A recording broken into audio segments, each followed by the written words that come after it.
Hey everybody, last night I took my ChromeOS laptop apart just to see what was inside of it, and I know a lot of websites have already done this, taken pictures. I don't know if anybody's taken any video yet, and they've already, the specs are already on the internet. You can find them anywhere you want. Just Google for them, CR48 specs, and you'll find them. But I figured I might as well do it too. It was a pain in the butt to get apart, but it finally did come apart. I was afraid I was going to break something, but they made it so it snaps together, snaps apart. It does have a few screws in the bottom. You'll see when I put it back together later. But let's take a look at what we have inside of our ChromeOS laptop. As you can see, I have opened it up with a little screwdriver that Crucial sent me to install the RAM in my MacBook Pro. Let's see what we have in here. We have, this is the SSD, it's 16 gigabytes, made by SanDisk. Pretty nice amount of space for something that doesn't have a actual physical storage. Don't know how much of that is used up by the operating system though. Under here we have the memory. It's 2 gigabytes of RAM. 3G Qualcomm modem.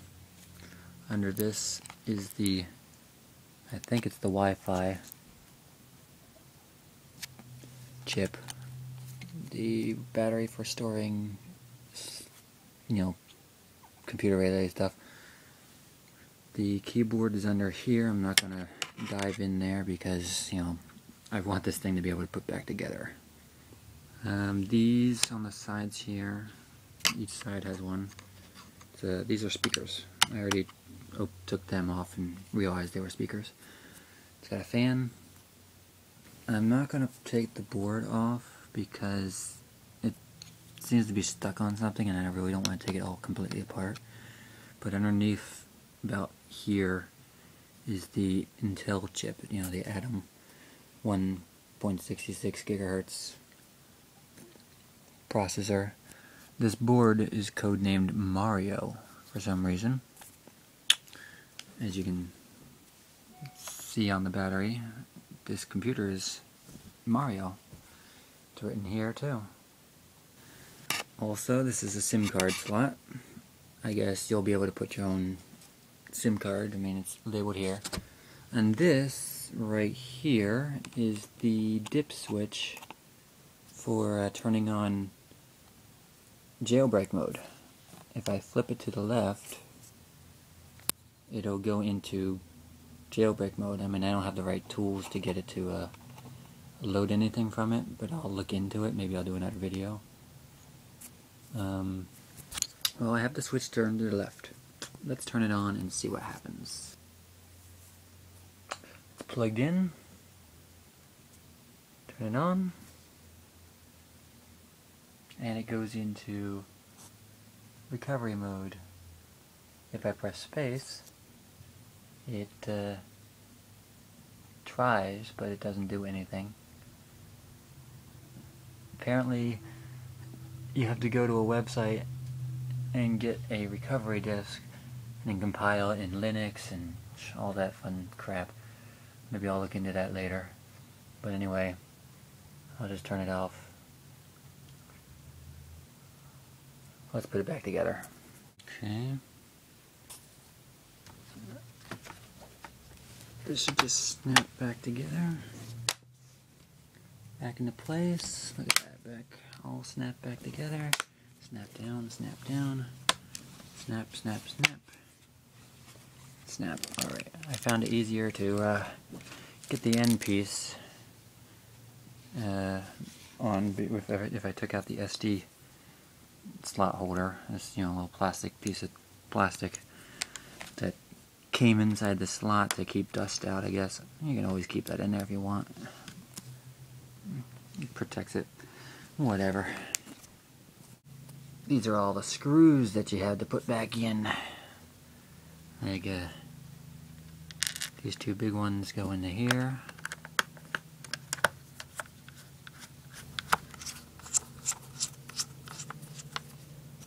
There's two sizes here. These three smaller ones go in these three little slots here. There's these three little slots here. They each have three little arrows pointing to them. Yeah, if you can see it in the video. Not sure what they hold in place. And I'm not even sure that I needed to take these screws, most of these screws out. Some of them need to be coming out. I don't know. I don't want to look too much into the which parts needed to come out and which parts didn't. I just wanted to get it open. Then these other screws go in the other silver holes, the other little holes, every other hole that's still open. That's actually a screw hole. I'm doing this one-handed because I'm holding a camera. I'm going to fast forward. And that's the last one. I really do wish this was a magnetic screwdriver. And then lastly, we put the battery in the other way. You know, this side first, snap it in place. Oh, and also the little rubber feet. The adhesive on them, just place them back in place. You don't want to move these too many times. So that'll be the only time I open this thing up. Now, actually, you know what? I should answer a question I had about it. Can I reach the programmer switch from here? It's behind this little flap, but it's, you know, it's not something you can easily get to. So, I guess it's easier to open it up and take the switch. I'm sure somebody could probably do it. But I flipped it back into place, and that's all that matters to me. Let's turn it. Oh, crap. My poor little sticker. Yeah, I need a sticker. Okay, this sticker is the whole reason that I got this damn thing. According to Google, this is the whole reason that they sent it to me so early, because I filled out a survey for a sticker. And that's not going to stick to this thing. Well, that's a shame. Anyway, let's open it up, let it turn itself back on. Hopefully I flipped the switch and I'm not just thinking, yep, I did. Alright. It's good. And it works. I'm not sure what it's doing right now, but it might be restoring itself.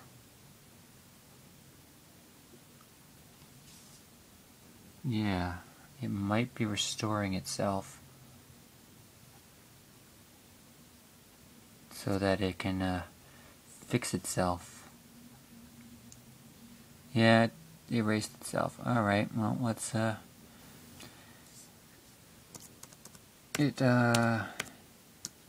flipping that switch must have crashed something, deleted something, and now it's restored itself. Now that's a nice thing. Windows doesn't do that. OS X doesn't do that.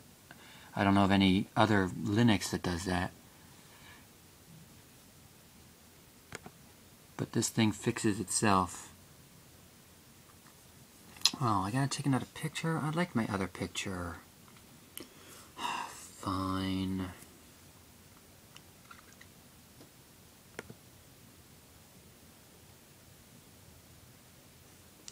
That's good enough.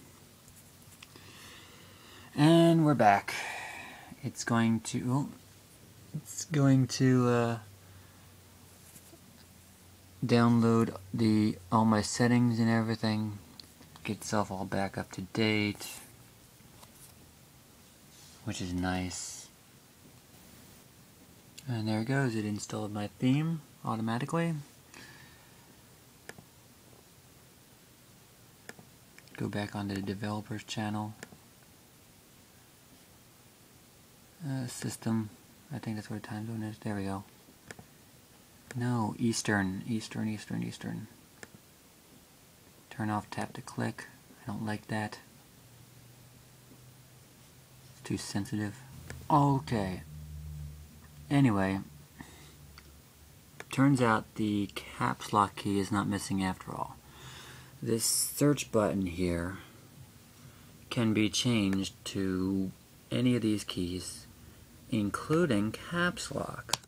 Now there's no light that turns on when it's on, so you can't really tell if it's on or not, which sucks. So I don't like caps lock though, because I never use it, so I would turn it back to search. No, not control. Search.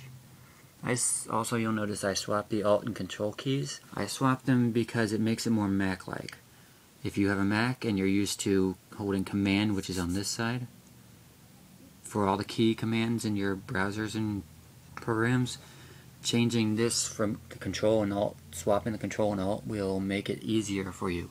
Now remember, if you go to About Flags, you'll find a bunch of hidden options that are still in beta.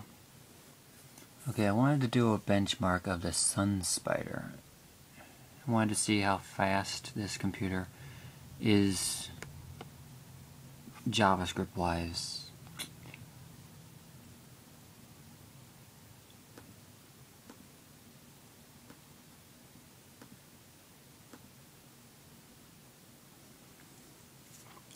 Unfortunately, it's not that fast JavaScript wise. I'm not sure if it's got an older non-optimized JavaScript version than computers, or if it's actually the processor that's doing it, or a combination of both.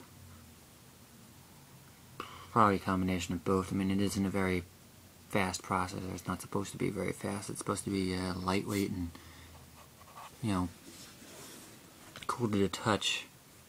This computer doesn't get as hot as my MacBook Pro does, because it's not a Core 2 Duo, it's not an i5, it's not an i3 or i whatever. It's a Atom. So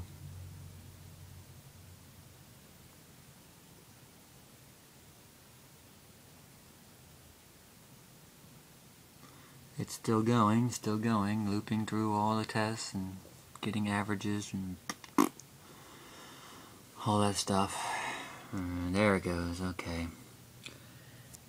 Yeah, 1524.2 milliseconds.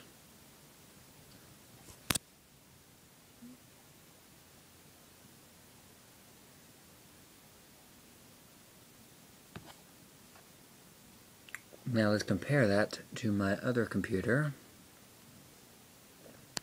This one will go a bit faster. You can see it's already going faster. Way faster.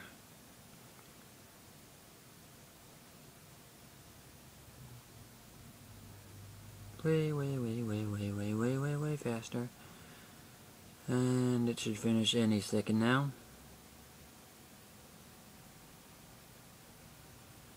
Any second now. There you go.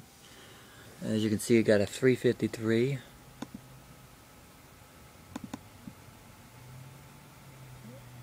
Compared to the 1500 that the other one got. That's a lot better.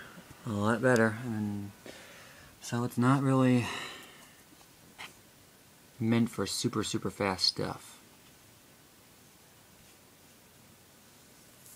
Let's do some other tests of speed. Alright, and here's something new I just found. Apparently there's a terminal. If you hold down Control and Alt and press T, it brings up a standard Unix terminal. Isn't that neat? Also, another thing about that is it only has a certain list of commands. It's not like you can just type in CD and go, up a path. You can't do list. You can't do pretty much anything that you can do on a regular Unix system. It's just for, it's very sandbox, it's very limited. I'm sure people will figure out how to hack that and break it, and as time goes on, I'm hoping to actually install something else on this at one point and dual boot. And so there you have it. That's a look inside and some tests of some speed. I wouldn't mind using ChromeOS, dual booting ChromeOS on my MacBook Pro, because it would be a pretty good operating system to just boot from if you're like if you're going to be sitting around somewhere for a while and you need to use your laptop for a long time. Obviously, if you're using a full operating system, you're going to be running that battery down like 5 hours, 4 hours, 3 hours. If you just want to do the internet, just boot up from ChromeOS and you can have a much more simple, easier on the processor and battery. It won't use it as fast.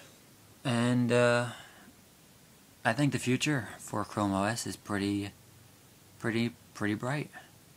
They aim for the summer to release it. Apparently Acer and I keep forgetting who it is. I think it's Toshiba. I don't know. It might be Hitachi. Some other company is going to be releasing the first Chrome notebooks, official Chrome notebooks, with branding and all that fun stuff. I don't know if the specs are going to be any better. Hopefully they are, because they need something to justify getting rid of your free one. I guess we'll have to find out. Like 6-7 months from now, we'll see what happens. Well, thanks for watching my video, and if you have anything you'd like to see me do with this, let me know in the comments, and I will be glad to do my best to try it out. Alright? See you later.